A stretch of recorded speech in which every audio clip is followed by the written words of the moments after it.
All right. This is part 2. We are going to be doing items 18 to 35. Abby scored 87, 93, 96, and 89 on her first 4 history quizzes. What score does Abby need to get on her 5th quiz to have an average of exactly 91 on her history quiz? You know me and how I love to type in tables. So 97, 93, 96, and 89. If we want to have an average of 91, then we associate average with mean. So I'm just going to type in mean x1 to get her first 4 quizzes for now. Now I'm just going to type in each of these values right here. So I'm going to type in 90. And if you type in 90, our average is exactly 91. So our answer choice is A. If we were to type in 94, we get 91.8. If we type in 98, we get 92.6. And if we type in 100, we get 93, which is why our answer choice is A. All right. For this one, we have a perimeter of a triangle that is 8x minus 6. And we have x plus 1, 3x minus 1, and we want to find out what QR is. So we have 8x minus 6, and then we want to find the perimeter of whatever this is. I am going to type x plus 1 plus 3x minus 1 plus question mark, where our question mark represents our answer choices. So 4x minus 4, 4x minus 6, 6x minus 4, and 6x minus 8. Our main goal is that whatever QR is, we put in here, and it's going to overlap with our red line, aka it's going to overlap with 8x minus 6. So if we type in 4x minus 4, notice how we don't get an overlap right here. Looks like it's parallel, so that's why it's incorrect. But if we type in 4x minus 6, notice how if I toggle and untoggle my blue line, it overlaps with the red line, which means our answer choice is B. But let's just look at 6x minus 4 and 6x minus 8. 6x minus 4, well, it does intersect right here, but it doesn't overlap, so 6x minus 4 is incorrect. 6x minus 8 also intersects, doesn't overlap, so 6x minus 8 is incorrect.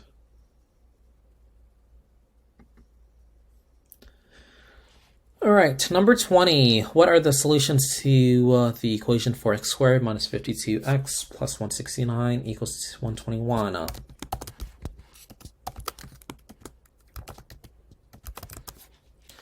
Notice how if I typed the whole thing onto the calculator, it gives me an error message saying that plotting single variable implicit equations is disabled on the exam Desmos. So what we are going to do is try to set it equal to 0.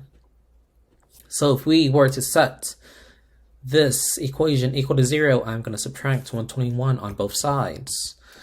Doing so will give me this. Now it might look like a linear equation because we're zoomed out, but if you drag this and zoom out even more, you'll get your parabola, with our vertex being 6.5, negative 121. Now remember that we want to find our solutions. This is also called our x-intercepts, roots, solutions. It's crossing our x-axis, so it's going to be 1, 0, and a 12, 0. We only take our x values, so we take 1 and 12. The only answer choice that has 1 and 12 is D. Yay. All right. 21. David has a rectangle and a right triangle. The length of the rectangle is 5 more than its width, W. The length of the shorter leg of the triangle is equal to the rectangle's width. The length of the longer leg of the triangle is twice the length of the rectangle. This is messy. You probably won't be able to use the calculator for this one, I'm going to show you a diagram and how to work this out on paper so that you could use the paper, find whatever equation it is, and try to match it up with one of these. So I am going to PowerPoint just because I'm on my Mac and I can't draw. We have a rectangle right here. The length of the rectangle is 5 more than its width. So this is saying 5 plus W. And this is saying W.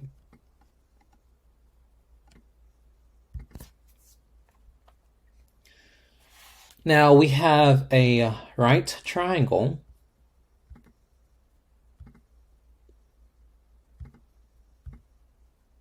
That's not the right triangle. This is. The length of the shorter leg of the triangle is equal to the rectangle's width. So I'm just going to assume, or try to make it in a way that it's equal to the rectangle's width for visual purposes.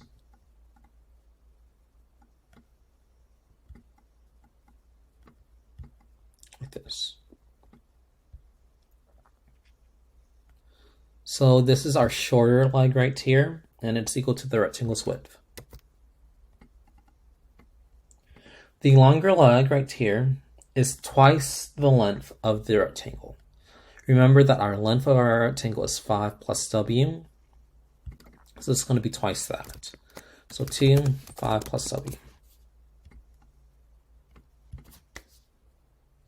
Which is what we have right now. Now it tells us which function represents the combined area of the rectangle and the triangle. So, remember that our area of a rectangle is just good old W, 5 plus W, since it's just length times width, right here.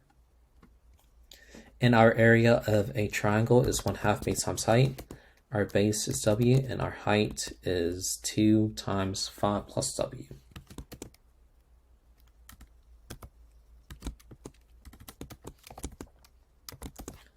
I'm going to condense this a little bit because I can actually cross out 1/2 and 2. 1/2 times 2 is actually 1, so this is going to give us W times 5 plus W, which ironically is the same thing as our area of the square. If we were to use the distributive property, we'll get 5W plus W squared on both the rectangle and a triangle. If we add 5W plus W squared plus 5W plus W squared, we'll get 10W plus 2W squared. On our answer choices, you'll find out that it is A, 2W squared plus 10W. Now, if you're not confident with your multiplication, then what you guys can do is actually just type in W times 5 plus W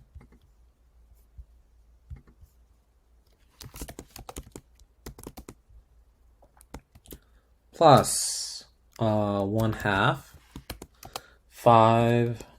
2W plus 5. And I'm going to change the W to X's since it doesn't recognize W, but does recognize X, like this. Now just ignore the parabola for a minute. We are just looking at the area. So you just want to match the parabola right here with the answer choice. If you type in A, 2W squared plus 10W, or 2X squared plus 10X,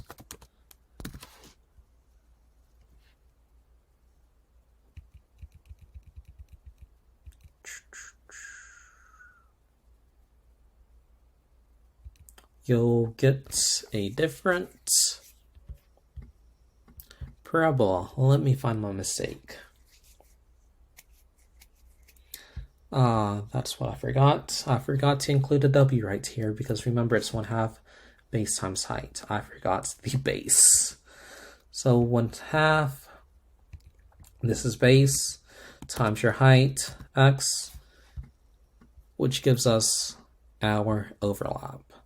Remember that it's 1/2 base times height, so your base times height should be next to your 1/2.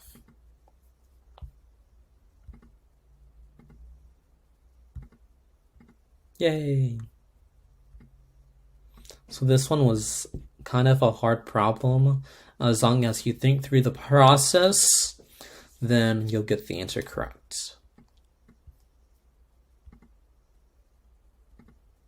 22. The table below shows the number of 7 students studying for a math test and the grade of the student earned on the test. So we have our studied and test grade. Oh, look, it's the table. Guess what Mr. K is going to do? Create a table. You're right.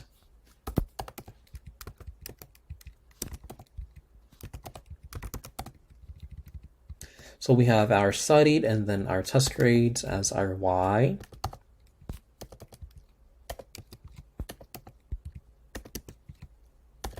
Right here. Now it says that how does Amanda's test score compare to the score predicted using the linear best fits model of data for a student that studied 3.5 hours? So we are going to create our regression line, mx plus 1 plus b. Be sure to use your squiggly. I'm going to zoom fit this so that I can actually see my regression line.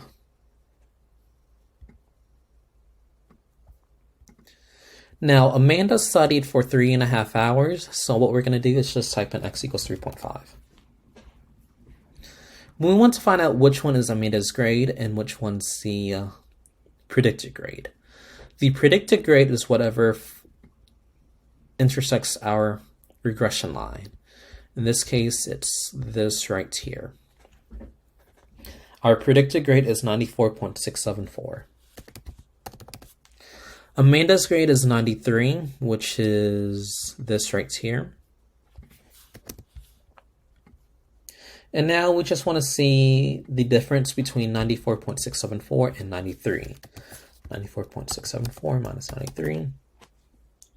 So her difference is 1.674. If we were to round it up, then Amanda is this is gonna be 2 points. Since our average score was a 94.674 and it's higher than Amanda's grade, then we know that Amanda scored lower than the predicted score. Since Amanda scored lower than the predicted score, we know that our answer choice is C.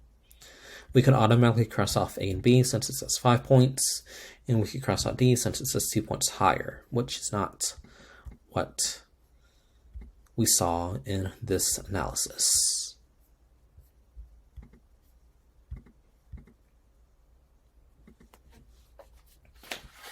Ooh, a click and drag question. We want to click and drag one option from each of the lists below into its corresponding box to create an equation of the line that passes through the point 1, -10 and is perpendicular to y equals -1/3 x plus 5. What we are going to do is look at y equals -1/3 x plus 5 and our point at 1, -10. Right here. Now, if we want to find a line that's perpendicular to y equals -1/3 x plus 5, then obviously we need the opposite reciprocal of our slope, which is going to be 3x.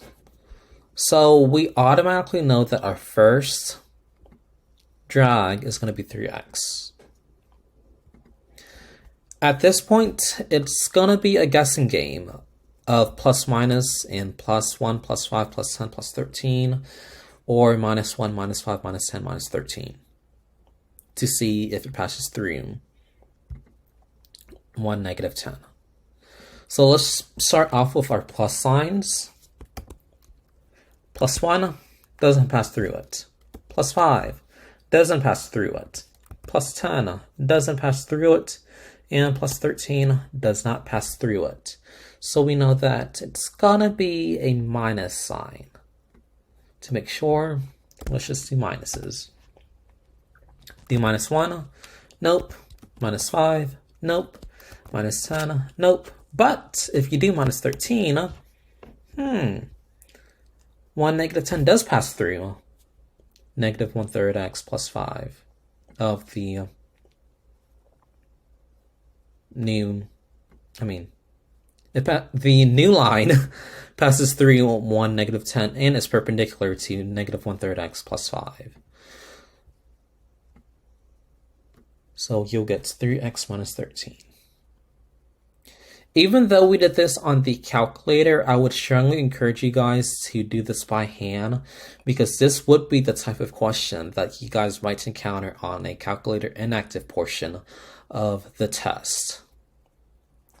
So be sure that even though you are using the calculator for these released items, make sure that you know how to do them by hand for most of these. For the SATs problems, the test, you'll always get these SATs questions on the calculator active questions, hopefully.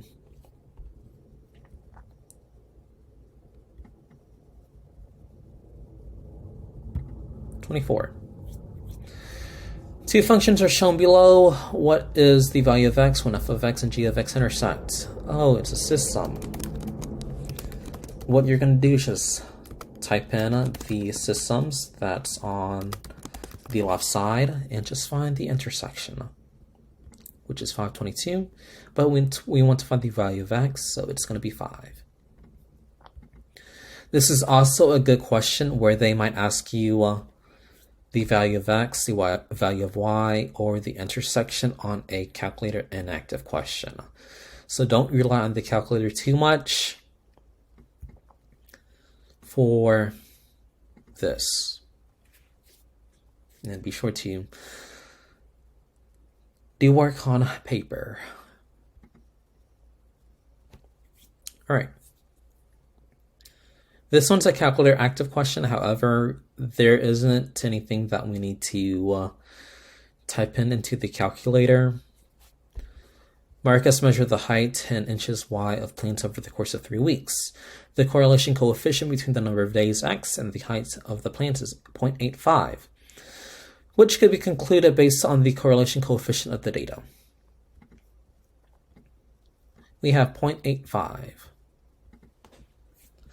Now remember that anything greater than 0.5, we know that it's going to be a strong relationship. Since it's a strong relationship, we can cross out C and D. We also know that since our correlation coefficient is positive 0.85, we know that it's going to be increasing. So as the number of days increases, the height of the plant increases.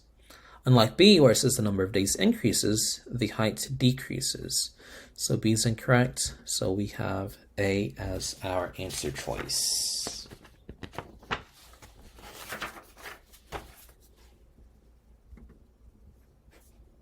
All right, 26. A function is shown below, g of x equals 19.6 plus 1.74x.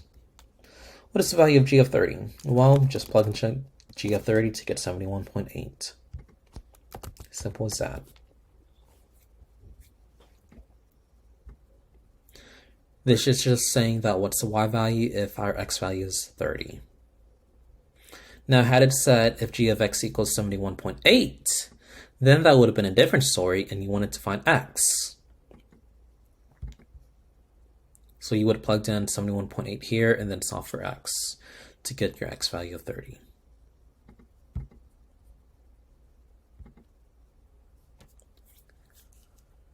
The table below shows the weight of 8 different bears at a zoo, and if the weights of the polar bear is removed, which statement is true? It's another mean versus median question, so I'm going to create the table, type in my coordinates, and find the mean and median of our original data. So our median is 290, and our mean is 369.75. And remember that you should write the mean and median of the original data sets on paper so that you guys can compare it once you manipulate the data set. The weight of the polar bear is removed. That's going to be 1,000. So if I remove 1,000, we get a median of 280. So it goes from 290 to 280, and a mean of 369 to 279. So let's just look at A, B, C, and D and see what's up. A says the mean decreases more than the median because the polar bear is a high outlier. Well, that is correct, because if we were to zoom fit this, not zoom fit, oh, never mind, don't zoom fit anything, since this is just x's and not two variable. We know that the polar bear is a high outlier is because if we were to use the IQR rule, then we definitely know that the polar bear of 1,000 is an extreme outlier, since the closest height would be the brown bear of 550. So A is correct. Or is it? Let's see. The mean decreases more than the median because the polar bear is a high outlier. So let's just look at the difference between 290 and 280, and the difference between 369 and 279. Notice how the mean decreases more than the median, which is true because 90 is greater than 10, so A is correct. If we were to look at B, B says the mean decreases less than the median. Well, that's not true, so B is incorrect. C says the mean decreases more than the median because the high value balances the low value. Well, that doesn't really make sense with high and low values if we have one big high value. And then D, the mean decreases less than the median. Well, it automatically says less than, so we can cross that out. So B decreases more, so that could be an option, but B and D, incorrect, which is why our answer choice is A.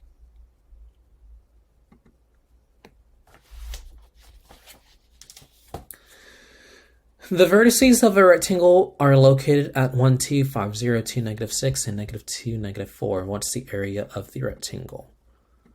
What I'm going to do is create a table and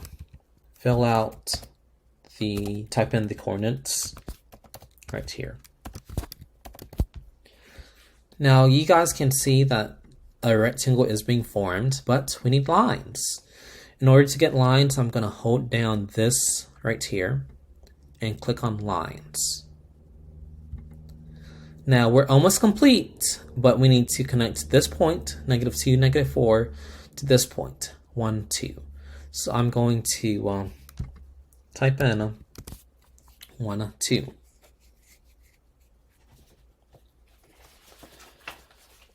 At this point, we want to find the area of a rectangle.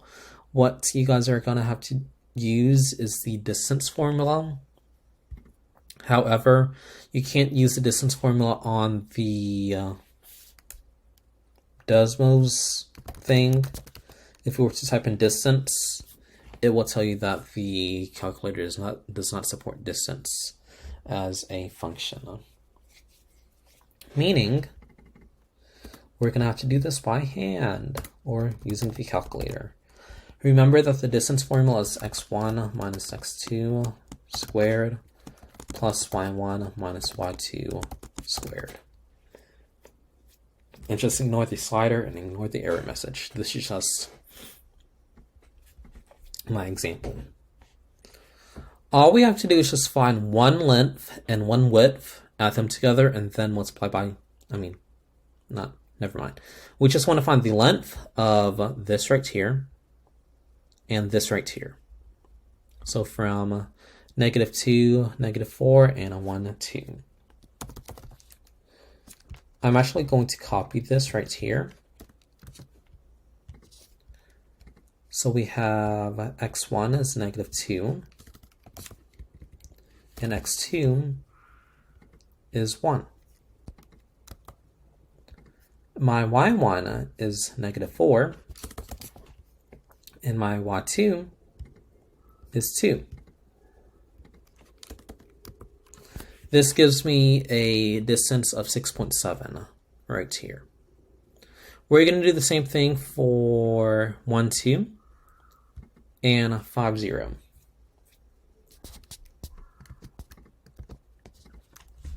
So this is 1, 5, 2, 0. What I'm going to do is have A be that and B be this, so that we know the exact area. This gives me A times B, or 30 square inches.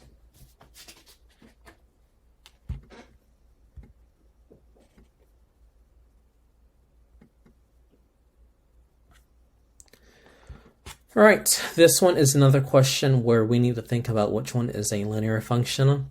So we have a taxi charging an initial fee of $2 and $1.50 for each additional mile. Since we have for each additional mile, we know that that's a linear function. The population in town decreases by 15% each year. If we are decreasing by 15%, well, that's an exponential function. To be exact, an exponential decay. An airplane flying at an altitude of 33,000 feet descends at a rate of 20 feet per minute. Since we have rate per minute, we know that it's a linear function. A pizza restaurant charges $5.50 per pizza and 50 cents per additional topping. Since it's 50 cents for each additional topping, we know that it's going to be a linear function. Finally, if we have a cell and it's doubling every 2 hours, anytime you see doubling, halving, tripling, anything with those types of words, it's going to be some sort of exponential function. In this case, since it's doubling, it's an exponential growth. So these three are the linear functions. Notice how we had 2 questions about linear functions like these on the calculator active question. So I would assume that on the test, you'll get a similar problem like this. So hopefully you guys know the difference between linear and exponential functions.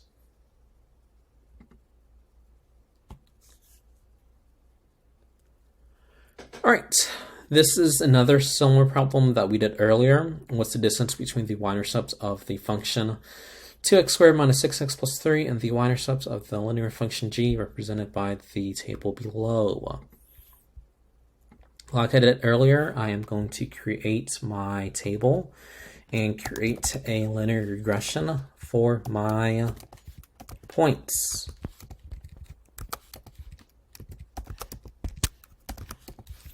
y1 squiggly mx1 plus b. This means that our slope is -4 and our y-intercept is -5. -4x minus 5. Our y-intercept is at -5. Our y-intercept of f of x, which is our quadratic function, we have 3 right here. So the distance from 0 to 0, 3 and 0, -5, well, that's 8. From 5 to 0, we have 5. From 0 to 3, we have 3. 5 and 3 gives us a sum of 8.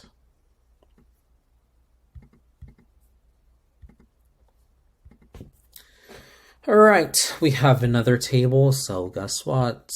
Table time. 66, 72, 74, 78, 80, 84, 86, 88 is your walking heart rate. And then your running heart rate, 128, 136, 134, 138, 142, 146, 148, and 152. If we were to use best fit for this data, what is the predicted running heart rate if the walking heart rate is 100 beats per minute? Now, you need to distinguish what the walking heart rate is. The walking heart rate is going to be your x value, so we're going to say x equals 100. I can't see x equals 100, and I can't even see my coordinates. So let's just zoom fit this to get to this right here. Now, we're also missing the regression line, y1 squiggly mx1 plus b, to get our lovely regression line. We want to find the intersection of our walking heart rate of 100 and our regression line. This tells us that our walking heart rate of 100 will give us a predicted value of 162.864 as our running heart rate. In this case, this means that our running heart rate is 163 beats per minute, which is B.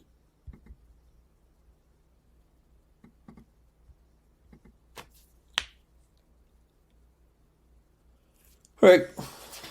A couple more. On this problem, we want to find out which one is symmetric to the mean, skewed to the left, and skewed to the right. This means that we are talking about mean and median for these types of problem. I am going to create a table that has x1, x2, x3, which represents each of the boxes. First one is 15, 25, 35, 45, 55, 115. This one's 15, 25, 35, 45, 55, 65. And the third one, which is on the right, is 15, 75, 85, 95, 105, and 115. I'm going to find the mean and median for x1.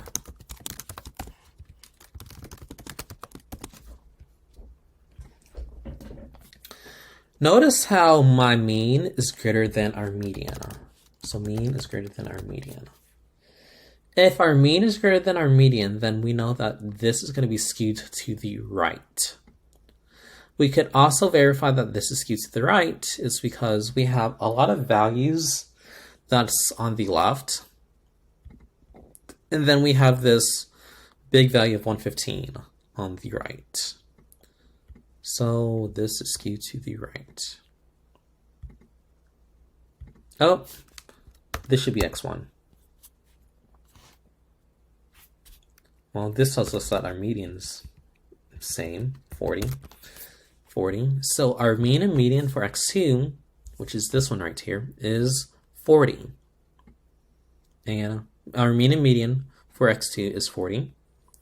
And since the mean equals the median, we know that it's going to be symmetric about the mean. This tells us that the third data set on the right is going to be skewed to the left. We could verify that it's skewed to the left because the mean is less than our median. And we have mean less than median, then we are skewed to the left. Be sure that you guys are looking at the stats and brief notes so that you can memorize these notations.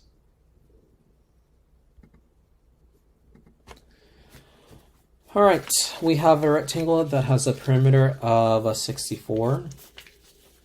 Let x be equal to the width of the rectangle, and y be the area of the rectangle. Which equation can be used to find the area of the rectangle? So this one is also a little bit messy, just like how we did the triangle and rectangle problem. So we know that x is our width and y is our area.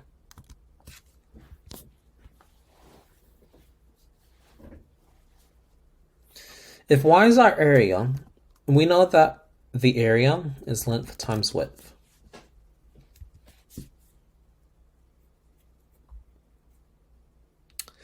If we know that our area is length times width, we can find let me backtrack. We know that x is our width, y is our area, and y is length times width. We also know that the perimeter of the rectangle is 64. This means that we have 2L plus 2W equals 64. I'm also going to condense this so that we have 2 length times width, just so that I don't have to type a lot.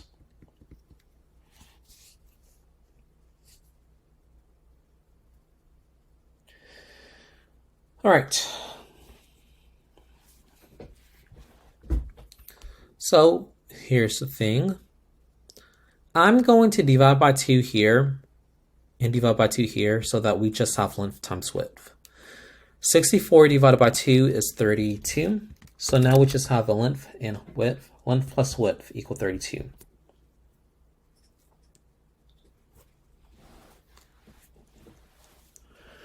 Now, it tells us that we want to find an equation that can be used to find the area of the rectangle. Notice how our area of the rectangle is in terms of x, which is in terms of our width. If we want this to be in terms of our width, we need L, length, to be in terms of our width. We can actually do that by changing length plus width equals 32 so that we have W equals blah, blah, blah. So in other words, we are setting this equal to W. In order to set this equal to W, we can just subtract L on both sides to get W equals 32 minus L. If we have W equals 32 minus L, I'm going to replace, excuse me, never mind. Let me backtrack. We want this to be W. So if this has to be W, we want to solve for L right here, so that L can substitute in to get W. So we're actually, instead of subtracting L, we're subtracting W. So L equals 32 minus W. If L equals 32 minus W, and Y equals L times W,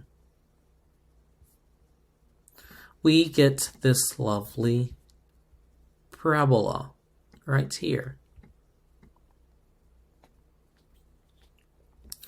We just need to figure out which one of these answer choices fit this parabola. So y equals x squared minus 64x does not work because it's actually opening up. So A is incorrect. C is also incorrect because C, well, we have a positive coefficient, meaning that it's going to open up. So it's now between B and D. If we type in B, we get y equals negative x squared plus 64x, which does not match our parabola. But if you do 32x, notice how it does match our parabola right here, which is why our answer choice is D. I know that this might have been a little bit confusing for you guys. So let me just re-explain everything again. we know that x is our width and area is our y value. So area is length times width.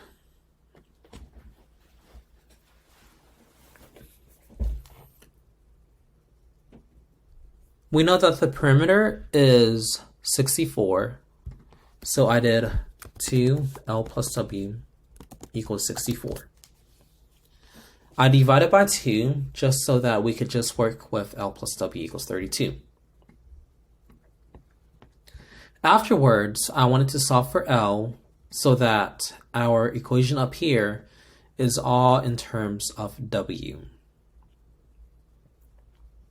Notice that if I substitute this 32 minus W into this right here, I'll get the same equation, same graph.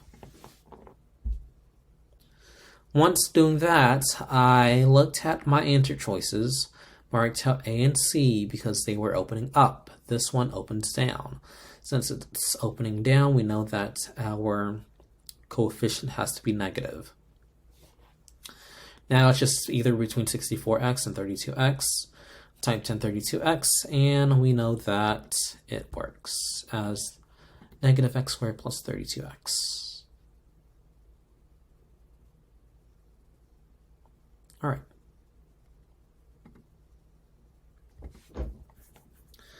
(49).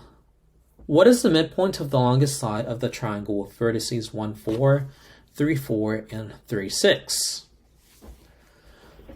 All right. So let's just create a table. 1, 4, 3, 4, 3, 6. Make a triangle with our line. So lines. But we need to complete our line by connecting 1, 4 and 3, 6 by typing in 1, 4 again. Now, what do you guys notice about this triangle?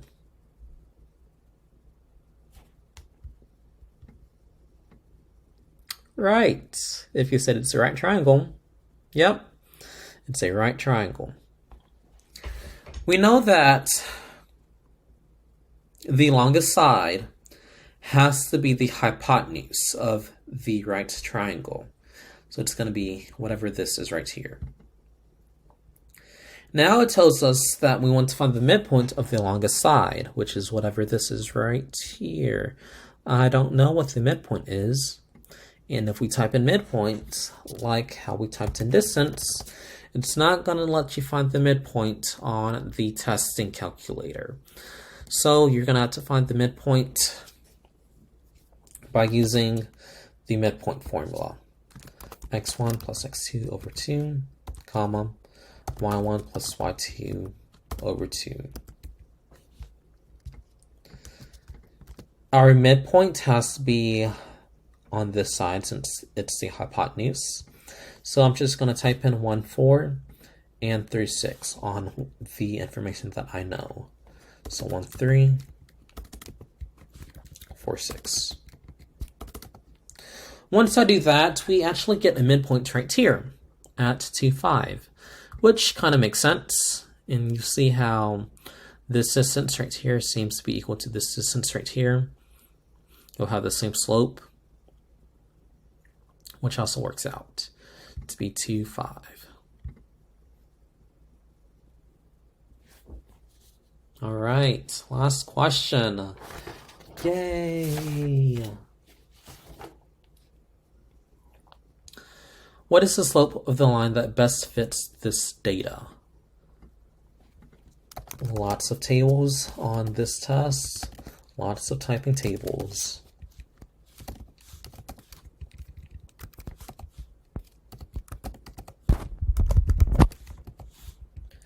Once we type everything in, we do y1 squiggly mx1 plus b to get this. Now, our slope, remember, is our m value, which is 0.03. Though on our answer choices right here, it doesn't give us 0.03 because all of them are in fraction form.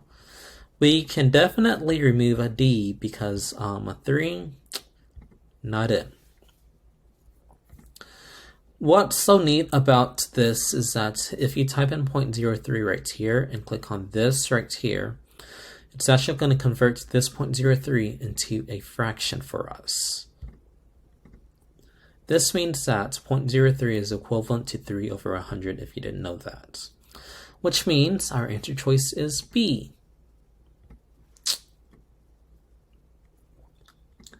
And with that, you reached the end of the test. We did 18 through 35 on this video. Click on End Test, End Test. You're done. All right. Study hard. Be sure that you are using paper and pencil on the calculator active questions also, since some of them might appear on the calculator inactive questions. Good luck on your test, guys. I believe in you. Bye.